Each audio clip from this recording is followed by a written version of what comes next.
আসসালামু আলাইকুম রহমতুল্লাহ। আশা করি সবাই ভালো আছো, সুস্থ আছো। তোমাদের আধুনিক পদার্থবিজ্ঞান ক্লাস নিয়ে আমি চলে আসলাম প্রায় 1.5 থেকে 2 মাস পরে।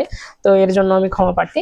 তো যাই হোক, তোমাদের হচ্ছে যে অনেকগুলো আন্দোলন গেল, তারপরে হচ্ছে তোমাদের 24 ব্যাচের পরীক্ষাও হলো না। তো এইসব নিয়ে আমার হচ্ছে ক্লাস নিতে তেমন মন চায় না। তোমাদের এক এক দিন এক একটা জিনিস আসতেছে। তো যাই হোক, আমরা হচ্ছে ক্লাসটা শুরু করি। তো আমি ক্লাসের আগে বলে রাখি, যারা আমায় চিনো না তারা হচ্ছে আমাদের ওয়ান শট ক্লাসগুলো আছে, তারা ওয়ান শট ক্লাসগুলো দেখে আসতে পারো, তাহলে চিনবা আমি কেমন করে ক্লাস নিই, বুঝতে পারছো?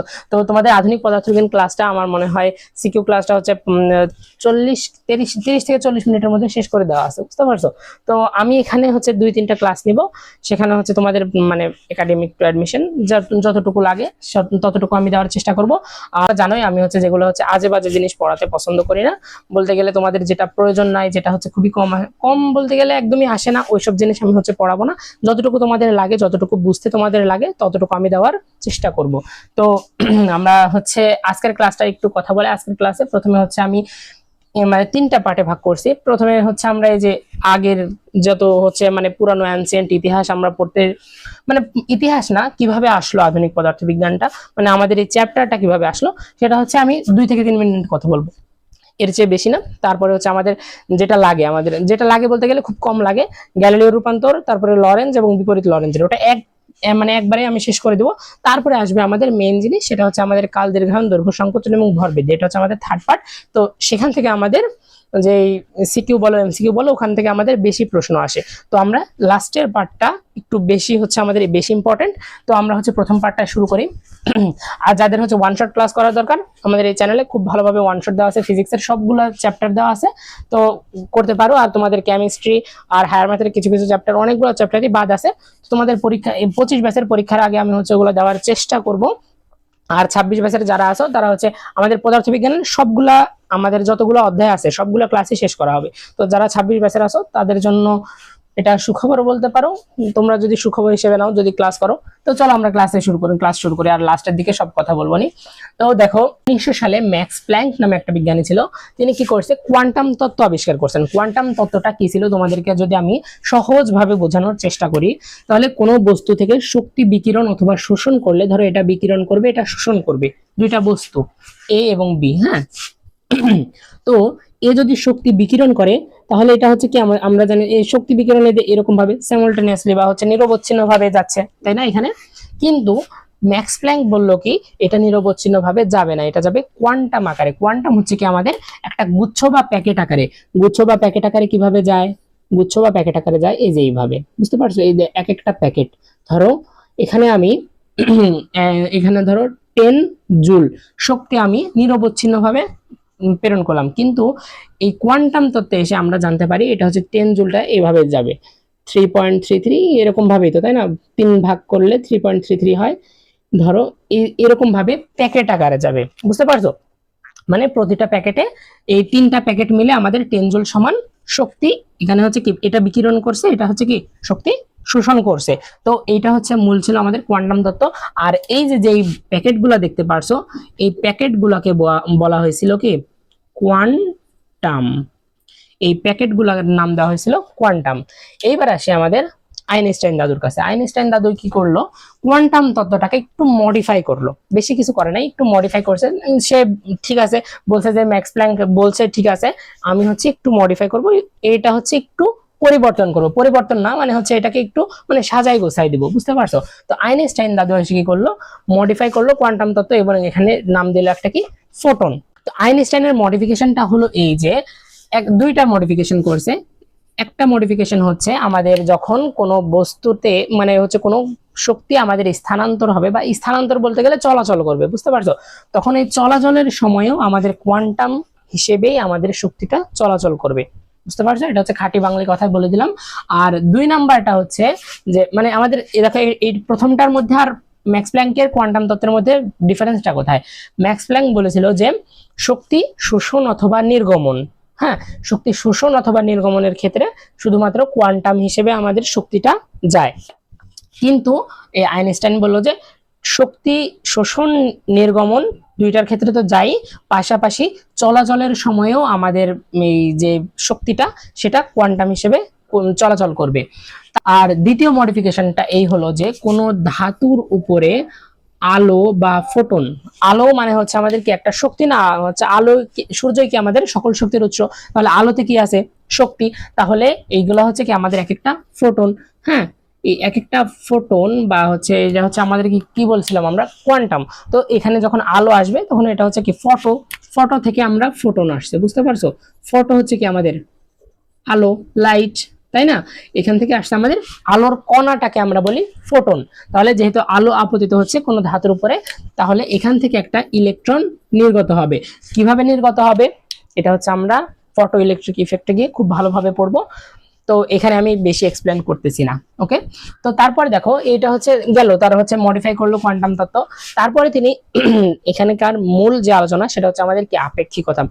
মডার্ন ফিজিক্সে আমরা পড়বো যে আজকে আমরা পড়বো আপেক্ষিকতা, কালকে হচ্ছে আমরা ফটো ইলেকট্রিক ইফেক্ট, এগুলো হচ্ছে তারপরে কম্পোনেন্ট প্রভাব, হাইজেনবার্গের অনিশ্চয়তা নীতি, এগুলো হচ্ছে পরে পড়বো। তো আজকে আমাদের মূল পড়া হচ্ছে আপেক্ষিকতা।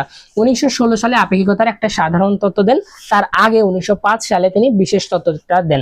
তো আপেক্ষিকতার সাধারণ তত্ত্ব হচ্ছে একটা ত্বরিত, মানে হচ্ছে ত্বরিত বলতে গেলে একটা ত্বরণ আছে কোনো যে বস্তুটার, সেই ত্বরণের বস্তুগুলা নিয়ে একটা হচ্ছে আপেক্ষিকতার সাধারণ তত্ত্ব তিনি দিয়েছেন। এগুলোর মধ্যে কি কি আছে, চন্দ্র, সূর্য, গ্রহ, নক্ষত্র, গ্যালাক্সি, উল্কাপিণ্ড, এগুলো হচ্ছে আপেক্ষিকতার সাধারণ তত্ত্বের মধ্যকার জিনিস, এগুলার ত্বরণ আছে। কিন্তু বিশেষ তত্ত্ব হচ্ছে মানে বিশেষ তত্ত্বটাই আমাদের বড় হওয়ার কথা ছিল, কিন্তু এখানে হচ্ছে সাধারণ তত্ত্বটাই একটু বেশি হিউজ, মানে তোমাদের এখন তোমাদের পড়াতে সিলেবাসে সাধারণ তত্ত্বটা নাই, বুঝতে পারছো? এটা হচ্ছে একটু আপার লেভেলে গিয়ে তোমরা শিখবা, যদি ফিজিক্স তোমাদের হচ্ছে ব্যাকগ্রাউন্ড মানে তোমরা রাখতে চাও। তো তো আমাদের এই অধ্যায়ে আমরা হচ্ছে পড়বো শুধুমাত্র বিশেষ তত্ত্ব। 1905 সালে তিনি বিশেষ তত্ত্ব দেন। বিশেষ তত্ত্বটা হচ্ছে অদ্বৈত, মানে হচ্ছে সমবেগে চলমান বা হচ্ছে এরকম মানে কোনো বেগ আছে বা হচ্ছে জড় বস্তু, এগুলার ক্ষেত্রে আইনস্টাইন বিশেষ তত্ত্বটা প্রবর্তন করেন। তো জড় কাঠামোতে এই যে প্রথম স্বীকার্য, বিশেষ তত্ত্বের দুইটা স্বীকার্য দেন। তো এই স্বীকার্যটার মূল প্রথম স্বীকার্য এবং দ্বিতীয় স্বীকার্য, তো মূল কথাটা হচ্ছে প্রথম স্বীকার্যের মূল কথাটা হচ্ছে জড় কাঠামোতে পদার্থবিজ্ঞানের সূত্রটা অভিন্ন হবে। বুঝতে পারছো? পদার্থবিজ্ঞানের সূত্র বলতে গেলে নিউটনের যেগুলো সূত্র আছে, প্রথম সূত্র, দ্বিতীয় সূত্র, তৃতীয় সূত্র, মানে হচ্ছে আমাদের জড়তার সূত্র, তারপরে এফ ইকুয়াল এম এ বা হচ্ছে এস ইকুয়াল ভিটি, যতগুলো সূত্র আছে এগুলো প্রথম সূত্র, জড় কাঠামোতে পদার্থবিজ্ঞানের সূত্রটা অভিন্ন হবে। দ্বিতীয় স্বীকার্য হচ্ছে আলোর বেগ ধ্রুব। আলোর বেগ ধ্রুব বলতে কি বোঝানো হয়েছে, আলোর বেগ আমরা এতদিনে জানি কি আলোর বেগ হচ্ছে কত, 3 × 10⁸ মিটার পার সেকেন্ড বেগ, তাই না? এই বেগটা অলওয়েজ সেম, তুমি বাংলাদেশে থাকো, ভারতে থাকো, বা হচ্ছে তুমি এই পৃথিবীতে থাকো, পৃথিবীর বাহিরে থাকো, যেখানেই থাকো আলোর বেগটা সেম, সেটা হচ্ছে 3 × 10⁸ মিটার পার সেকেন্ড। সেটা হচ্ছে তুমি তুমি ধরো এখানে, আমি এখানে দাঁড়ায় আছি, ধরো কেউ ট্রেনে যাচ্ছে, কেউ বাসে যাচ্ছে, বা হচ্ছে কেউ অটো করে যাচ্ছে, তো সে যতই বেগে যাক সেখানে হচ্ছে কি আমাদের সি বা আলোর বেগটা ধ্রুব থাকবে। তো এই ছিল আমাদের প্রথম পর্বের পড়াশোনা। আমরা আমাদের ক্লাসের পার্ট 2 এ চলে আসলাম। তো এখানে আমরা হচ্ছে প্রসঙ্গ কাঠামো নিয়ে একটু কথা বলবো। এটা হচ্ছে আমাদের শুধুমাত্র কয়ের ক্ষেত্রে আসে, প্রসঙ্গ কাঠামো কাকে বলে, আর হচ্ছে একটু জানার দরকার, এমসিকিউতে কোনো কোনো সময় চলে আসতে পারে। দেখো, প্রসঙ্গ কাঠামো আমাদের দুই ধরনের হয়, একটা হচ্ছে জড় প্রসঙ্গ কাঠামো আর একটা হচ্ছে অজড় প্রসঙ্গ কাঠামো। তো জড় প্রসঙ্গ কাঠামো কোনগুলো, যেটা হচ্ছে স্থির এবং সমবেগী গতিশীল। স্থির এবং সমবেগী গতিশীল কি আমাদের কাঠামো, কাঠামো হচ্ছে কি আমাদের, ধরো এটা হচ্ছে আমাদের ত্রিমাত্রিক স্থানে, ধরো আমরা এখানে একটা গাছ আছে, হ্যাঁ, গাছ থেকে আমরা এই মানুষটার দূরত্ব, এটা হচ্ছে আমরা নির্ণয় করব। তো আমি যদি বলি যে এই গাছ থেকে তার দূরত্ব হচ্ছে 10 মিটার, হ্যাঁ, তাহলে আমরা কিসের সাপেক্ষে তার অবস্থানটা নির্ণয় করলাম, আমরা হচ্ছে এই গাছের সাপেক্ষে না? তো এই গাছটা হচ্ছে একটা প্রসঙ্গ কাঠামো। তো এইটা হচ্ছে আমি জানি তোমরা এর আগেও পড়ছো। তো তার জন্য এই জড় এবং অজড় এই দুইটার মধ্যে যেটা হচ্ছে আমাদের মানে মেইন ডিফারেন্স, সেটা হচ্ছে জড় কাঠামো হচ্ছে আমরা হচ্ছে একটা স্থির থাকে অথবা একটা গতিশীল অথবা দুইটাই গতিশীল। ধরো এর একটা বন্ধু আছে, হ্যাঁ, তারা দুইজন একসাথে যাচ্ছে, এরকম একটা হতে পারে, বা তার আরো কিছু বন্ধু আছে, তারা হচ্ছে কি সামনে যাচ্ছে, তারা হচ্ছে কি সমবেগে যাচ্ছে, এও ভি বেগে যাচ্ছে, ও ভি বেগে যাচ্ছে, তাদের দূরত্ব আমরা কি নির্ণয় করতে পারবো, বা হচ্ছে আমরা এটাকে আমরা কি জড় প্রসঙ্গ কাঠামো বলি। বা হচ্ছে ধরো আমরা বলবো যে এটা হচ্ছে ধরো এ, এটা বি, এটা হচ্ছে সি, এটা হচ্ছে ধরো ডি, ডি এর সাপেক্ষে আমরা এ এর দূরত্ব, তারপরে হচ্ছে সি এর দূরত্ব, বি এর দূরত্ব, এগুলো হচ্ছে কি বা অবস্থানটা আমরা নির্ণয় করতে পারবো, তাই না? এটাকে আমরা হচ্ছে বলি জড় প্রসঙ্গ কাঠামো, বা হচ্ছে আমাদের কি স্থির বা সমবেগে গতিশীল প্রসঙ্গ কাঠামো। তাহলে স্থির অথবা সমবেগে গতিশীল হলে সেখানে হচ্ছে কি আমাদের নিউটনের ল, সবগুলো ল মেনে চলবে। কিন্তু অজড় প্রসঙ্গ কাঠামো কোনগুলো তাহলে? তাহলে অজড় প্রসঙ্গ কাঠামো ত্বরণ অথবা মন্দনে গতিশীল, সেটা হচ্ছে আমাদের যেগুলো হচ্ছে আমাদের ঘূর্ণনশীল বস্তু আছে সেগুলোতে আমরা হচ্ছে অজড় প্রসঙ্গ কাঠামো মানে হচ্ছে আমরা ধরতে পারি। তারপরে আছে আমাদের কি, বা হচ্ছে অসমবেগে গতিশীল, বা হচ্ছে আমাদের অসমবেগ বলতে গেলে তো ত্বরণ মন্দন এগুলাই কত বলে, তাই না? তাহলে সেগুলো হচ্ছে আমাদের অজড় প্রসঙ্গ কাঠামোর মধ্যে পড়ে। সেগুলোতে আমরা নিউটনস ল মানে মেনে চলে না যেহেতু, তাই আমরা প্রয়োগ করতে বা অ্যাপ্লাই করতে পারি না। তো আমাদের এখানকার এই মানে আমাদের এই পার্টের মেন পড়াটা হচ্ছে গ্যালিলিও রূপান্তর, লরেঞ্জের রূপান্তর, বিপরীত লরেঞ্জের রূপান্তর। এগুলো পড়ে কি লাভ হবে? তো এগুলো পড়ে লাভ হবে কি, আমাদের যে কাল দীর্ঘায়ন সংকোচন যেগুলা এরপরে আমরা পড়বো আপেক্ষিকতা রিলেটেড, তো সেই জিনিসটা আমাদের বিপরীত লরেঞ্জের রূপান্তর থেকে আসছে। তো এই জিনিসটা আমাদের যদি জানতে হয় তাহলে হচ্ছে কি লরেঞ্জের রূপান্তর জানতে হবে। লরেঞ্জের রূপান্তর জানতে হলে আমাদের গ্যালিলিও রূপান্তরটা একটু মাথায় থাকতে হবে। তো দেখো আমাদের এখানে দুইটা প্রসঙ্গ কাঠামো দিয়েছি, মানে হচ্ছে এটা আমাদের জড় প্রসঙ্গ কাঠামো, বুঝতে পারছো? একটা হচ্ছে অচলমান বা হচ্ছে আমাদের স্থির, আর একটা হচ্ছে আমাদের চলমান বা গতিশীল। ধরো এটা তোমাদের এই যে গাছটা, এটা হচ্ছে সেই গাছ, আর এটা হচ্ছে তোমাদের বা হচ্ছে তুমি বা তোমার বন্ধু, সে যাই হোক সে হচ্ছে চলমান আছে। তাহলে দেখো গ্যালিলিও রূপান্তরের ক্ষেত্রে তিনি একটা কথা বলছেন যে এক্স প্রাইম মানে হচ্ছে আমাদের এক্স অক্ষ বরাবর এই বস্তুটা কি গতিশীল। এক্স অক্ষ বরাবর এই যে চলমান যেটা আছে এটা এক্স অক্ষ বরাবর গতিশীল। তাহলে এখানকার যে গতি এক্স প্রাইম, এই যে এখান থেকে আমাদের এক্স প্রাইম, বুঝতে পারছো? এখান থেকে আমাদের এক্স প্রাইম মানে এখানে একটা লোক আছে অবজারভার বলতে গেলে সেখান থেকে দেখতেছে। হ্যাঁ, এইখানে আর একটা ধরো অবজারভার আছে, সে হচ্ছে এখানেই আছে। হ্যাঁ, তাহলে ধরো ইনি দেখতেছে কি যে এইটা হচ্ছে কতটুকু দূরত্বে আছে এক্স মাইনাস ভিটি, সে হচ্ছে ধরো ভি বেগে যাচ্ছে, তাই না? ভি বেগে যাচ্ছে, ভি বেগে সামনের দিকে আগায় যাচ্ছে। সে টি সময় পর সে তার যদি এখান থেকে তার যদি অবস্থান নির্ণয় করতে চায় তাহলে সে কি দেখবে, সে হচ্ছে ভিটি পরিমাণ দূরত্ব এখান থেকে কি এখান থেকে ভিটি পরিমাণ দূরত্ব সামনে চলে গেছে না? তাহলে আমরা এক্স সমান আমরা কি জানি, এক্স মানে হচ্ছে পুরোটা এক্স মাইনাস ভিটি দূরত্ব। তাহলে আমরা এক্স প্রাইম সমান আমরা ধরতে পারি এই যে এক্স প্রাইম, এইটার দূরত্ব হবে এক্স এক্স মাইনাস ভিটি। ওয়াই এর ওয়াই প্রাইম সমান হচ্ছে ওয়াই। কিভাবে? কারণ আমাদের দেখো এই বস্তুটা কোন অক্ষ বরাবর গতিশীল? এক্স অক্ষ বরাবর গতিশীল। তাহলে ওয়াই অক্ষ যেখানে ছিল সেখানেই থাকবে। তারপরে জেড প্রাইম সমান হচ্ছে জেড, তারপরে টি প্রাইম সমান হচ্ছে টি। এইখানে হচ্ছে গ্যালিলিও রূপান্তরের মূল সীমাবদ্ধতা। তিনি বলছে যে আমাদের এটা হচ্ছে অচলমান বা হচ্ছে স্থির যেই আমাদের কাঠামো থাকবে সেখানে যেই টি বা হচ্ছে সেখানকার টি হচ্ছে কি আমাদের এই টি, ছোট টি। হ্যাঁ, এটা হচ্ছে আমাদের স্থিরের, কিন্তু মানে হচ্ছে এটা হচ্ছে আমাদের স্থিরের সময়, আর টি সময় পর বা হচ্ছে সে তো গতিশীল থাকবে, তাই না? এই টি সময় পর বা টি প্রাইম মানে সেও যতটুকু সময় অতিবাহিত করবে এই আমাদের যে অচলমান আছে, অচলমান যে প্রসঙ্গ কাঠামো সেটিও কি মনে করবে যে টি পরিমাণ বা টি প্রাইম পরিমাণই সময় অতিবাহিত হয়েছে। কিন্তু লরেঞ্জের রূপান্তরে এসে এটা পুরোপুরি সম্পূর্ণ মানে ভিন্ন হয়ে যায়। তো দেখো এখানে কি হয়, ওয়াই প্রাইম সমান হচ্ছে ওয়াই, জেড প্রাইম সমান হচ্ছে জেড, এইটুকু ঠিক আছে। মূল পরিবর্তনটা হচ্ছে আমাদের টি এবং এক্স প্রাইমের ক্ষেত্রে। যেহেতু টি প্রাইম আমাদের পরিবর্তন হয়েছে সেহেতু আমাদের এক্স প্রাইমটাও পরিবর্তন হবে, তাই না? তো আমাদের টি প্রাইমের পরিবর্তনটা একটু দেখি। দেখো টি প্রাইম সমান হচ্ছে T minus VX by C square. C হচ্ছে আমাদের কি এখানে আলোর বেগ 3 ইন্টু 10⁸ মিটার পার সেকেন্ড। তাহলে T minus VX by C square divided by √1 minus V square by C square. এখানে বিপরীত লরেঞ্জের রূপান্তরের ক্ষেত্রে কি হবে আমি এখানে দেখো বুঝাইছি। এক্স সমান হচ্ছে এক্স প্রাইম, ওয়াই থেকে হলে ওয়াই প্রাইম, জেড হলে জেড প্রাইম। আমরা হচ্ছে এটা কি এক্সচেঞ্জ করে বসাই দিব, আর যেখানে আমরা ভি দেখতে পাবো সেখানে হচ্ছে আমরা মাইনাস ভি বসাবো। এখানে দেখো আমাদের ভি এক্স, এটা কিন্তু এক্স অক্ষ বরাবর বেগ না, এটা হচ্ছে ভি ইন্টু এক্স, বুঝতে পারছো? এটা সাফিক্স না, এটা V into x, sorry V into x. হ্যাঁ, এই এক্সটা কোনটা? এই যে এই এক্সটা, বুঝতে পারছো? এই এক্সটা এখানে বসাইছি, তো এটা সাফিক্স না। তাহলে দেখো ওয়াই, তাহলে ওয়াই সমান হচ্ছে ওয়াই প্রাইম, জেড সমান হচ্ছে জেড প্রাইম। ভি এর মান আমরা কি বলছিলাম, ভি এর মানটা আমরা বসাবো মাইনাস ভি, বুঝতে পারছো? এখানে মানে যেটাই বিপরীত করব তখনই মাইনাস। তাহলে এক্স প্রাইম ঠিক আছে, এক্স প্রাইম, ঠিক আছে। তারপরে হচ্ছে এক্স সমান হচ্ছে এক্স প্রাইম, এখানে মাইনাস ভি ছিল, এখানে প্লাস ভি হয়ে গেছে, ভি এর জায়গায় মাইনাস ভি বসালে VT prime divided by root over 1 minus V square by C square. আর টি প্রাইমের জায়গাতে দেখো টি সমান হচ্ছে T prime plus V x prime divided by C square, যেখানে ভি ছিল এখানে হচ্ছে কি, এখানে হচ্ছে মাইনাস ভি ছিল, তার জন্য এখানে কি plus V x prime divided by C square divided by root over 1 minus V square by C square. তো এটা ছিল আমাদের এই ক্লাসের পার্ট 2। তো ক্লাসের পার্ট 3 বা মোস্ট ইম্পর্টেন্ট আমাদের পার্টটা শুরু হতে যাচ্ছে, সেটা হচ্ছে আমাদের কি কাল দীর্ঘায়ন দৈর্ঘ্য সংকোচন ভর বৃদ্ধি, যেটা থেকে তোমাদের বোর্ড পরীক্ষায় এক বা একাধিক প্রশ্ন আসবে, সিকিউ আসবে, এমসিকিউ আসবে। তো চলো সেটা শুরু করি। তো আমরা চলে আসলাম আমাদের এই ক্লাসের লাস্ট পার্ট বা পার্ট 3 তে। এখানে হচ্ছে আমরা আপেক্ষিকতা নিয়ে আলোচনা করব। তো এখানে আমরা 3 ধরনের আপেক্ষিকতা দেখব। একটা হচ্ছে আমাদের কাল দীর্ঘায়ন দৈর্ঘ্য সংকোচন ভর বৃদ্ধি, বা হচ্ছে আমাদের সময় স্থান কাল, এগুলো নিয়ে আমরা হচ্ছে আলোচনা করব। তো দেখো আমাদের এটা হচ্ছে একটা কাঠামো দেখতে পাচ্ছ, অচলমান কাঠামো বা স্থির কাঠামো, এটা হচ্ছে আমাদের চলমান কাঠামো।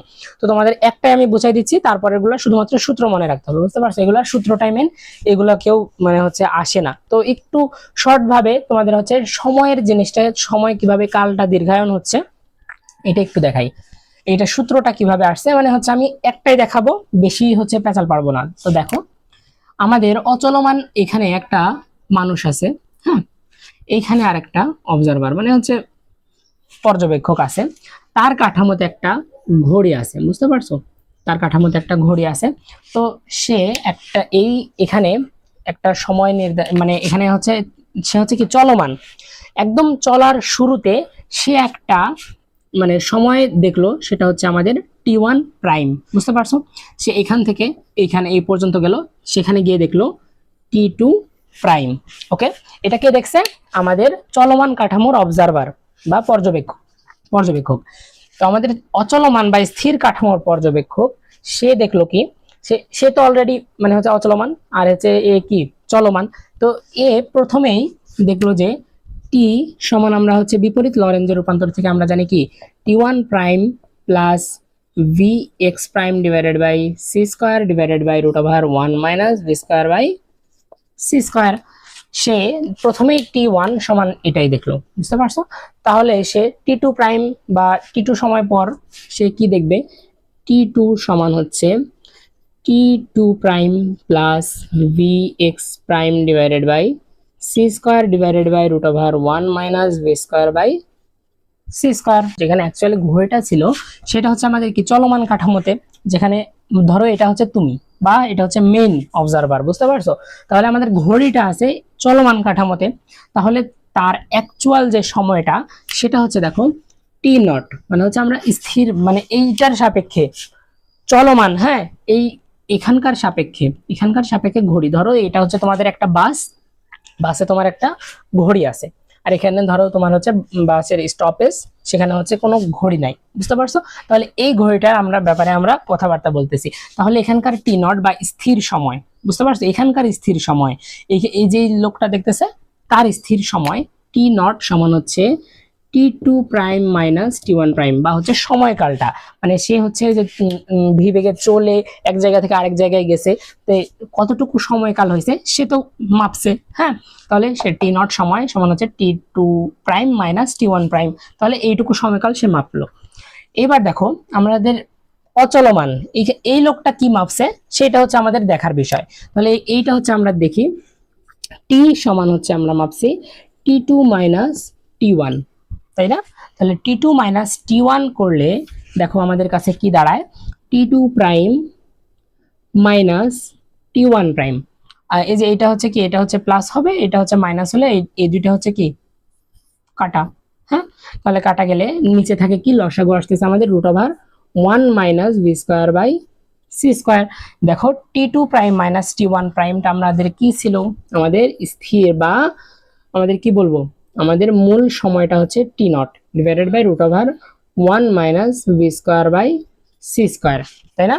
তাহলে দেখো আমাদের টি সমান আসলো, এখান থেকে আমাদের দেখো টি সমান আসলো কি, আমাদের টি সমান আসলো আমাদের T nought divided by root over 1 minus V square by C square. T নটটা হচ্ছে কি আমাদের মূল সময়, তাই না? টি নটটা হচ্ছে আমাদের মূল সময়, আর টিটা হচ্ছে কি আমাদের বলতে গেলে কি হচ্ছে আমাদের বাইরে থেকে একটা অবজার্ভ করা সময়। তাহলে কাল দীর্ঘায়নটা কেন বলা হয়েছে, তাই না? এখানে কাল দীর্ঘায়নটা কেন বলা হয়েছে, দেখো টি সমান হচ্ছে T nought divided by root over 1 minus V square by C square. তাহলে এখানকার যে লোকটা ছিল, এই লোকটা ধরো হচ্ছে আমাদের 2 মিনিট সময় অতিক্রম করছে, তাহলে 2 মিনিট ডিভাইডেড বাই 2 মিনিট, আর যে এটা হচ্ছে কি আমাদের এখানে একটা লোক বসেছিল, সে পর্যবেক্ষণ করছে, তাহলে এর কাছে হচ্ছে কি এটা হচ্ছে 2 মিনিট, এটা হচ্ছে 2 মিনিট, ওকে। কিন্তু এর কাছে কতটুকু সেটা হচ্ছে আমরা বের করব। তাহলে divided by root over 1 minus V square by C square, সে কতটুকু বেগে গেছে সেটা হচ্ছে আমরা ভি এর কাছে বসাতে পারবো। তো এখানে যদি আমরা ধরো ধরো এটা হচ্ছে আমাদের কি, আমরা কি একটা জিনিস একটু আগে বলছিলাম, সেটা হচ্ছে কি এর আগের পার্টে root over 1 minus V square by C square, এটা কি একের থেকে একটা ছোট ভ্যালু না? তাহলে এইটা যদি একের থেকে একটা ছোট ভ্যালু হয় মানে হচ্ছে 0 পয়েন্ট সামথিং, ধরো 0 পয়েন্ট কত 87 বা হচ্ছে 0 পয়েন্ট সামথিং, বা একের থেকে ছোট কোনো সংখ্যা যদি হয়, তাহলে সময়টাকে এই 2 মিনিটকে যদি একের থেকে ছোট জিনিস দিয়ে ভাগ করা হয় তাহলে কি হবে? তাহলে বেড়ে যাবে না? তাহলে সেটা কি হবে? 2 এর থেকে বেশি হবে, তাই না? সরি, এটা হচ্ছে 2 এর থেকে বেশি একটা কোনো ভ্যালু হবে, তাই না? এর জন্যই বলা হয়েছে এটা হচ্ছে কি কাল দীর্ঘায়ন। আমরা অচলমান থেকে বা কোনো ঘটনার বাইরে থেকে যদি আমরা কোনো একটা জিনিস অবজার্ভ করি, তাহলে সেই যদি ঘটনাটা যদি আমাদের গতিশীল হয়, তাহলে এই অবজার্ভকৃত সময়টা একটু বেশি মনে হবে, বুঝতে পারছো? কাল দীর্ঘায়ন হবে। এজন্য এইরকম একটা আমাদের হচ্ছে মুভি আছে, যেটা হচ্ছে আমার আমার মনে হয় তোমরা সবাই দেখা, না দেখলেও দেখে নিতে পারো, ইন্টারস্টেলার নামে একটা মুভি আছে। তো সেখানে দেখাইছে যে কিভাবে একটা মানে হচ্ছে এই আপেক্ষিকতাটা কিভাবে কাজ করে। তো ওই মুভিটা হচ্ছে তোমাদের দেখতে আমি সাজেস্ট করব, পড়াশোনার পাশাপাশি যখন হচ্ছে তোমরা বোর ফিল করবা তখন ওই মুভিটা দেখতে পারো। তো আমরা হচ্ছে এটা কি দেখলাম, আমাদের হচ্ছে কাল দীর্ঘায়ন দেখলাম। হ্যাঁ, কাল দীর্ঘায়ন একটা হচ্ছে আমাদের দৈর্ঘ্য সংকোচন, দৈর্ঘ্য হচ্ছে ধরো এল সমান হচ্ছে L nought root over 1 minus V square by C square, এটা হচ্ছে তোমাদের আরেকটা সূত্র। আরেকটা হচ্ছে ভর বৃদ্ধি, ভর বৃদ্ধি বলতে গেলে এম সমান হচ্ছে m not divided by root over 1 minus V square by C square. এটা হচ্ছে আমাদের তিনটা সূত্র। এখানকার আমাদের আপেক্ষিকতার যে তিনটা সূত্র খুব বেশি পরিমাণে আসে আমাদের, মানে খুব বেশি পরিমাণে এই তিনটাই সূত্র, হ্যাঁ বেশি নাই, এই তিনটাই সূত্র, এই তিনটাই তোমাদের হচ্ছে পরীক্ষায় এই অধ্যায় থেকে বেশি পরিমাণে আসে। তো আমাদের এগুলো বাদেও অন্যান্য যেমন ফটোতড়িৎ ক্রিয়া বা হচ্ছে অন্যান্য টপিক থেকেও আসে, তো সেগুলো হচ্ছে আমরা এর পরের ক্লাসগুলোতে শিখে নিব। তো বেশি ক্লাস নিব না, 3 থেকে 4টা ক্লাসের মধ্যেই একটা এই অধ্যায়টা কভার করে ফেলবো। তো দেখো আমাদের হচ্ছে এখানে দেখো মানে বাংলা অ্যাকসেন্ট গুলো একটু খেয়াল করো। কাল দীর্ঘায়ন, তাই না? কাল দীর্ঘায়ন মানে হচ্ছে কি, সরি, কাল দীর্ঘায়ন মানে কি আমাদের সময়টা বৃদ্ধি পাবে। সময়টা বৃদ্ধি পাবে কিভাবে? টি এর মানটা টি নটের থেকে বেশি হবে, কিভাবে? টি নট ডিভাইডেড বাই, এটা হচ্ছে কি একের থেকে ছোট একটা মান, তাহলে কোনো একটা জিনিসকে একের থেকে ছোট একটা জিনিস দিয়ে ভাগ করলে আমাদের কি কোনো ওটা হচ্ছে কি মানটা বৃদ্ধি পায়। তারপরে দেখো এখানে দেখো এল সমান হচ্ছে এল নট, এটা হচ্ছে কি একের থেকে ছোট একটা জিনিস দিয়ে আমরা গুণ করছি এল নটকে, তাহলে কি হবে? এলটা আমাদের কি হবে? আরো এল নটের থেকে আরো ছোট হবে। ধরো তুমি 2 কে 0.2 দিয়ে গুণ করছো, 2 কে 0.2 দিয়ে ভাগ করছো, তাহলে এইটা কি হবে আমাদের? এটার মান আমাদের ছোট হবে, তাই না? এটার মানটা আসবে আমাদের ছোট, আর এইটার মানটা আসবে আমাদের বড়, তাই না? এটার মানটা আসবে আমাদের বড়। তাহলে দেখো এম সমান হচ্ছে m not divided by root over 1 minus V square by C square. তাহলে এটা কি আমাদের কাল দীর্ঘায়ন, এটা হচ্ছে দৈর্ঘ্য সংকোচন, এটা হচ্ছে আমাদের ভর বৃদ্ধি, এটাও কি আমাদের ভরটা বৃদ্ধি পাবে। এইগুলো ছিল মূলত থিওরি বা হচ্ছে সূত্র, তোমাদেরকে জানিয়ে দিলাম। তো আমরা এই রিলেটেড আমরা হচ্ছে প্রথমে যদি তো এইগুলা ছিল আমাদের সূত্র, এই তিনটা হচ্ছে আমাদের সূত্র। এই সূত্র পড়লে তোমাদের কোনো কাজ নাই, কোনো কিছু বুঝতে পারবা না। এই সূত্রের যে অ্যাপ্লাই, সেই অ্যাপ্লাইটা না করলে তোমরা হচ্ছে এই সূত্রের আগা মাথা কিচ্ছু বুঝতে পারবা না, বা হচ্ছে তোমাদের কোনটা টি ধরবা, কোনটা টি নট ধরবা, কোনটা এম ধরবা, কোনটা এম নট ধরবা, কোনটা এল, কোনটা এল নট, এগুলোতে তোমাদের খুব প্রচুর পরিমাণে তোমাদের সমস্যা হবে। তো সেইগুলো হচ্ছে আমি তোমাদেরকে ক্লিয়ার করার জন্য কয়েকটা হচ্ছে প্রশ্ন আমি তোমাদের কাছে ইসাক স্যারের বই থেকে তোমাদের কয়েকটা প্রশ্ন আমি এখন সলভ করাই দিচ্ছি। কিভাবে ওটা হলো বা কিভাবে কোনটা ধরলাম সেগুলো হচ্ছে তোমাদেরকে সেখানে আমি শিখিয়ে দিব। তো এটা হচ্ছে অ্যাপ্লাই করলেই তোমরা হচ্ছে বুঝতে পারবা। আমাদের প্রশ্নটা দেখো, একজন মহাশূন্যচারী 25 বছর বয়সে 2.6 × 10⁸ মিটার পার সেকেন্ড বেগে গতিশীল একটি মহাশূন্যযানে চড়ে ভ্রমণে বের হলেন। 40 বছর পর তিনি পৃথিবীতে ফিরে এলেন। মহাশূন্যচারীর কাছে তার বয়স কত মনে হবে? ভূপৃষ্ঠের সময় গণনায় 40 বছর। তো সে 25 বছর বয়সে মহাশূন্যযানে চড়ে 2.6 × 10⁸ মিটার পার সেকেন্ড বেগে রওনা দিছে। তো এখানে পৃথিবীতে দেখো তার হচ্ছে 40 বছর পর সে হচ্ছে পৃথিবীতে ফিরে আসছে, মানে পৃথিবীর মানুষ এখান থেকে গণনা করছে। ধরো তার এখানে একটা কি বলবো, তার এখানে একটা ভাই আছে, সে হচ্ছে 10 বছর বয়সে সে হচ্ছে কি দেখছে যে তার ভাইটা 25 বছর বয়স, মানে তার ছোট ভাই সে হচ্ছে চলে গেছে, তার বড় ভাইটা চলে গেছে। তো ছোট ভাই 10 বছর মানে হচ্ছে 40 বছর, মানে হচ্ছে তার ভাইয়ের এই ছোট ভাইয়ের যখন 50 বছর, এই যখন 50 বছরের, তখন সে হচ্ছে ফেরত আসছে। তাহলে তার কত বছর হওয়ার কথা ছিল? 25, 25 প্লাস কত বছর, 40 বছর, 25 প্লাস 40 ইকুয়াল, মানে এ ভাবতেছে আমার ভাইয়ের এত বছর বয়স, বুঝতে পারছো? এ ভাবতেছে যে তার ভাইয়ের 65 ইয়ার, মানে এ ভাবতেছে, হ্যাঁ, এ ভাবতেছে যে আমার ভাইয়ের 65 বছর হয়ে গেছে। তো এটাই তো আমরা হচ্ছে ভাবি যে কোনো একজন যদি ধরো আমি এখন রাজশাহীতে আছি, তো ধরো চট্টগ্রাম গেছে আবার আসছে, 5 দিন হচ্ছে সময় নিয়েছে, সে হচ্ছে যাওয়া আসা তার অন্যান্য কাজকর্ম সেরে। তো সে আসার পরে আমি কি বলবো যে তুমি হচ্ছে 3 দিন বা 4 দিন ঘুরছো, এগুলো কিন্তু বলবো না, আমি বলবো যে 5 দিন। সে কতটুকু ঘুরছে সেটা তার বিষয়, কিন্তু এটা হচ্ছে আমাদের এই মানে এই পৃথিবীতে এগুলো সমস্যা হবে না, এটা ওগুলো সমস্যা হবে যখন আমাদের কি আলোর কাছাকাছি একটা বেগে আমরা ভ্রমণ করে আসব, বুঝতে পারছো? তখন সমস্যাটা কিভাবে হবে, দেখো আমাদের এর মাপার সময় কতটুকু, 65 বছর। তো আমরা এবার দেখো আমাদের আপেক্ষিকতার সূত্র অনুসারে আমাদের কতটুকু হয় সেটা আমরা দেখি। টি সমান হচ্ছে আমরা জানি T nought divided by root over 1 - v² by c²। তাহলে এই টি টি কতটুকু সময়, 40 বছর, মানে হচ্ছে এটা হচ্ছে আমাদের কি অচলমান সময় না, কি হচ্ছে আমাদের অচলমানের সময় হচ্ছে 40 বছর, মানে অচলমান কাঠামো বা হচ্ছে আমাদের পৃথিবী থেকে দেখছে। হুম, এই ভাইটা পৃথিবী থেকে দেখছে যে 40 বছর পর তার ভাই ফিরে আসছেন, ঠিক আছে, কিন্তু তার হিসেবে কতটুকু সেটা তো দেখা লাগবে, তাই না?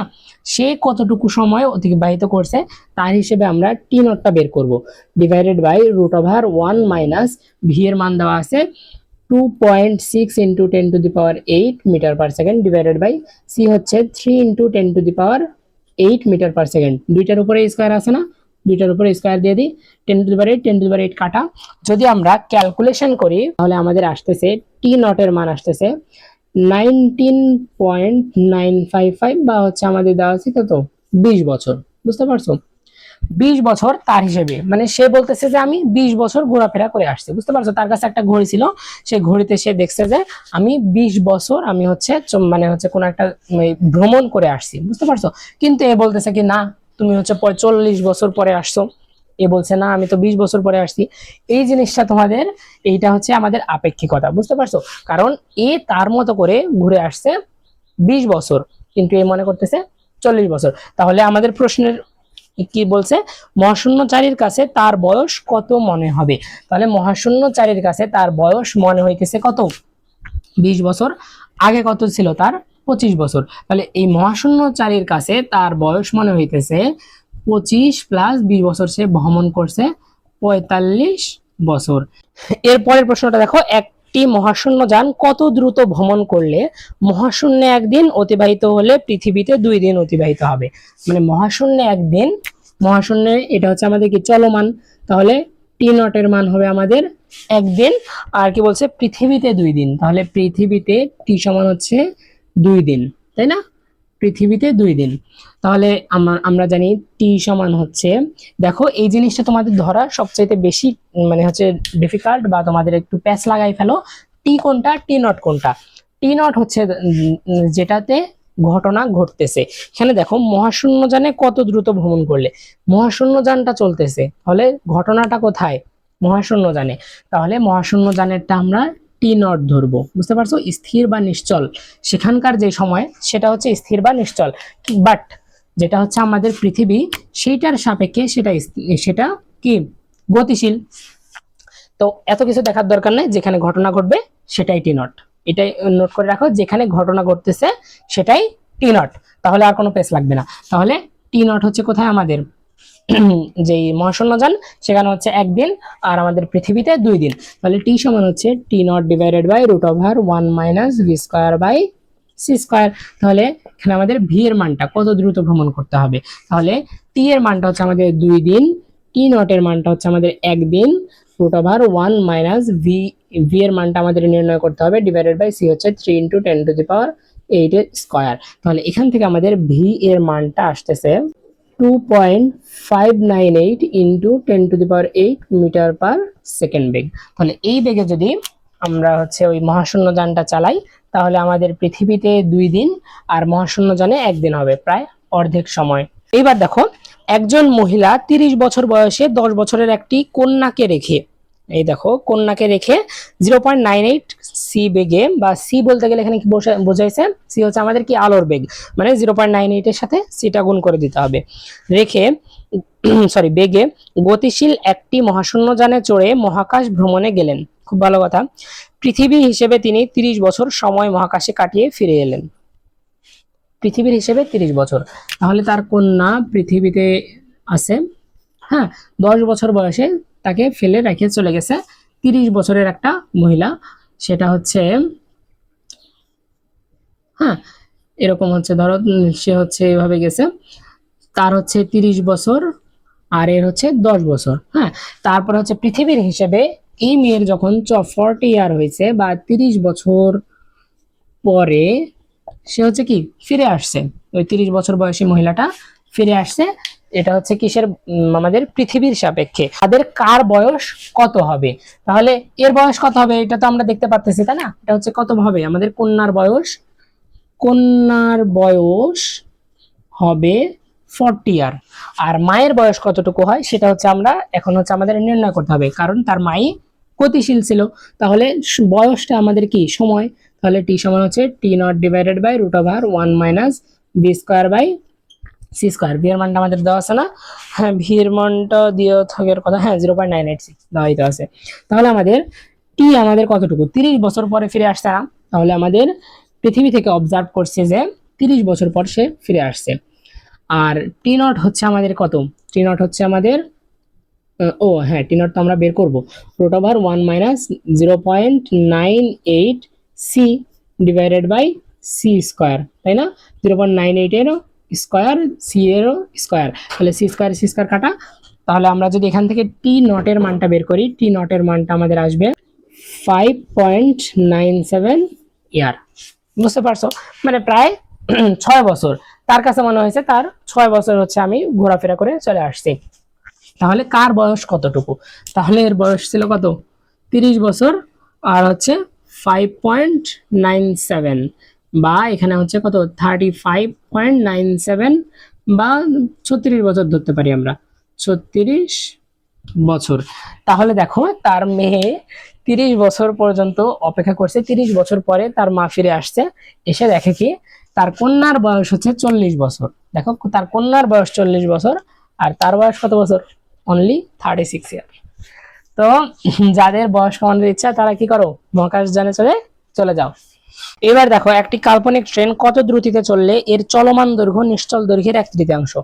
চলমান দৈর্ঘ্য নিশ্চল দৈর্ঘ্যের, চলমান দৈর্ঘ্য কত আমাদের আমরা জানি এল, তাই না? এখান থেকে আমরা পৃথিবী থেকে যে দেখবো সেটা হচ্ছে কি আমাদের, যেটা দেখবো সেটা হচ্ছে আমাদের এল, বা সেটা হচ্ছে আমাদের চলমান দৈর্ঘ্যটাই তো আমরা দেখতে পাবো। বাট যেটা হচ্ছে আমাদের এইখানে যে একটা মানে স্থির থাকবো, এ হচ্ছে কি ধরো এখানকার 1 মিটার, 1 মিটারের একটা ধরো স্কেল নিয়ে যাইতেছে, সে কি দেখবে তার হাতের কাছে আছে, আমার হাতের কাছে ধরো এটা আছে, এটা কতটুকু দেখবো, যতটুকু আছে ততটুকুই, তাই না? বা 6 বা 7 সেন্টিমিটার, তাই না? বাট যেটা হচ্ছে আমাদের, এটা যদি আমি চলমান থাকি, হ্যাঁ এর কাছে ধরো চলমান আছে, এ তো দেখতেছে এটা 6 বা 7 সেন্টিমিটার, কিন্তু এখানে যে পৃথিবীতে আছে, পৃথিবী থেকে এটাকে কি দেখবে আমাদের দৈর্ঘ্য কি আমরা কি পড়ছি, দৈর্ঘ্য সংকোচন, বা চলমান দৈর্ঘ্যটা হবে আমাদের কি ছোট দেখবে, এ হচ্ছে আমাদের এটাকে ছোট দেখবে। তাহলে কতটুকু ছোট দেখবে, এল সমান আমাদের বলা হয়েছে এল নট 1/3। তাহলে আমরা সূত্র থেকে জানি এল সমান হচ্ছে L nought root over 1 minus B square by C square. তাহলে এল সমান আমাদের কত, L nought divided by 3, L nought divided by 3 সমান হচ্ছে L nought root over 1 minus B square by C square, এটা হচ্ছে কাটা দিতে পারি আমরা। তাহলে এখান থেকে আমরা ভি এর মানটা আমাদের নির্ণয় করতে হবে। ভি এর মানটা আমি ডাইরেক্ট একদম করতেছি না, ডাইরেক্ট আমরা ক্যালকুলেটরে বসাই দিব, ডাইরেক্ট ক্যালকুলেটরে বসাই মান পাবো আমরা 2.83 ইন্টু 10⁸ মিটার পার সেকেন্ড। ভূপৃষ্ঠের রকেটের দৈর্ঘ্যটা হচ্ছে 100 মিটার। রকেটটি ভূপৃষ্ঠের কোনো স্থির পর্যবেক্ষকের সাপেক্ষে চলতে থাকলে এর দৈর্ঘ্য এত মনে হবে। দেখো এটা হচ্ছে কি ভূপৃষ্ঠে বা হচ্ছে তার অ্যাকচুয়াল যে দৈর্ঘ্যটা সেটা হচ্ছে আমাদের 100 মিটার, বুঝতে পারছো? বাট আমাদের যে যখন এটা চলতে শুরু করবে তখন ভূপৃষ্ঠ থেকে যেটা আমরা পর্যবেক্ষণ করব বা চলমান যেই দৈর্ঘ্যটা আমরা মাপবো সেটাই হচ্ছে কি আমাদের এল হবে। মানে এখানে দেখো এটা হচ্ছে পৃথিবীর মধ্যে থাকুক আর বাইরে থাকুক, হ্যাঁ, এই আমাদের মহাকাশযানটা বা রকেটটার মান মানে দৈর্ঘ্যটা হচ্ছে 100 মিটার। এটা যেখানেই থাকুক এর কাছে কি মনে হবে, আমি 100 মিটার, তাই না? তো সে পৃথিবীতেও মনে হবে 100 মিটার, এখানে মনে হবে 100 মিটার, বা মহাশূন্যযানের বাইরেও মনে হবে কি তার কাছে 100 মিটার। কিন্তু যখন এটা চলতে শুরু করলো, যখন এটা চলতে শুরু করলো তখন এইটা এখানে এর কাছে কত মনে হইলো, পৃথিবীতে বসা একজন লোকের কাছে মনে হইলো এইটার মান হচ্ছে 99.5 মিটার। তাহলে সে কতটুকু দ্রুতিতে চলতেছে সেটা আমাদের বের করতে বলছে। তাহলে আমরা এল সমান হচ্ছে আমরা জানি L nought root over 1 minus B square by C square. L by L nought নিয়ে আসতে পারি। এল হচ্ছে আমাদের, দেখো এল আর এল নট কোনটা কি ধরবো, আমাদের তার কাছে মানে এটা ঘুরতেছে কোথায়, রকেটের কাছে। রকেট হচ্ছে কতটুকু আমাদের 100 মিটার, তাহলে রকেটের স্থির দৈর্ঘ্য সেটা হচ্ছে আমাদের কত 100 মিটার, আর এটা চলমান দৈর্ঘ্য হচ্ছে আমাদের কত এল, বা আমরা এখান থেকে দেখতে পাচ্ছি ওটা চলতেছে, তার দৈর্ঘ্য হচ্ছে 99.5 মিটার। তাহলে 99.5 metre root over 1 minus V square by C square. এখান থেকে আমরা ভি এর মানটা নির্ণয় করব কত বেগে চলতেছে। ভি এর মানটা নির্ণয় করলে দেখবো 29.96 ইন্টু 10⁶ মিটার পার সেকেন্ড। আমরা হচ্ছে একটা ভর নিয়ে প্রশ্ন দেখি। একজন লোকের ভর 99 কেজি কত বেগের উড়ন্ত রকেটে থাকাকালীন মাটিতে অবস্থিত একজন পর্যবেক্ষকের নিকট তার ভর 100 কেজি মনে হবে। মানে ভর বৃদ্ধি পায়, তাই না? আমরা হচ্ছে পৃথিবী থেকে যদি কোনো কিছু পর্যবেক্ষণ করে আমরা কি শিখছি আপেক্ষিকতা থেকে, ভর বৃদ্ধি, তাই না? কাল দীর্ঘায়ন, দৈর্ঘ্য সংকোচন, ভর বৃদ্ধি। তাহলে ভরটা তার পৃথিবী থেকে মনে হবে কত 100 কেজি, পৃথিবী থেকে মনে হবে, বুঝতে পারছো, মনে হবে 100 কেজি। বাট তার অ্যাকচুয়াল ভর হচ্ছে, সে হচ্ছে মহাশূন্য যানে চড়ে যাচ্ছে, তার অ্যাকচুয়াল ভর হচ্ছে 99 কেজি। সে তাহলে কতটুকু বেগে যদি ভ্রমণ করলে তার যে ভরটা সেটা হচ্ছে গতিশীল ভরটা মনে হবে 100 কেজি। তাহলে আমরা এম সমান আমরা জানি m not divided by root over 1 minus V square by C square. তাহলে এম হচ্ছে আমাদের কি গতিশীল অবস্থার ভর। গতিশীল অবস্থার ভর কার কে অবজার্ভ করবে, পৃথিবীতে থাকা মানুষ। তাহলে অবজার্ভ করবে পৃথিবীতে থাকা মানুষ 100 কেজি, ওকে। আর 99 কেজি তার অ্যাকচুয়াল ভর বা তার সঠিক ভরটা হচ্ছে 99 কেজি। তাহলে 99 KG divided by root over 1 minus V square by C square. এখান থেকে তোমরা হচ্ছে কি ক্যালকুলেটর দিয়ে ডাইরেক্ট ভিটা বের করবা। ভিটা বের করলে হবে 4.23 ইন্টু 10⁻⁷ মিটার পার সেকেন্ড। এইটা হচ্ছে কি আমাদের এই বেগে যদি সে ভ্রমণ করে তখন আমরা তার যদি 99 কেজি তার অ্যাকচুয়াল ওজন হয় বা সঠিক ওজন যদি 99 কেজি হয়, পৃথিবীতে থাকা কোনো মানুষ সেটা বুঝতে পারবে কত কেজি, 100 কেজি। তো এই ছিল আজকের আমাদের ক্লাস। তো আজকের ক্লাসটা কেমন লাগছে জানাই দিও, কমেন্ট করো, লাইক করো, শেয়ার করো, আর সাবস্ক্রাইব তো তোমরা করো না, কি বলবো আর, অনেকদিন ধরে ক্লাসও নেই না, সাবস্ক্রাইবার উল্টা কমে যাচ্ছে। যাই হোক, দেখা হচ্ছে পরের ভিডিওতে। সে পর্যন্ত সবাই ভালো থেকো, সুস্থ থেকো, ভালোভাবে পড়াশোনা করো। আসসালামু আলাইকুম রহমতুল্লাহ।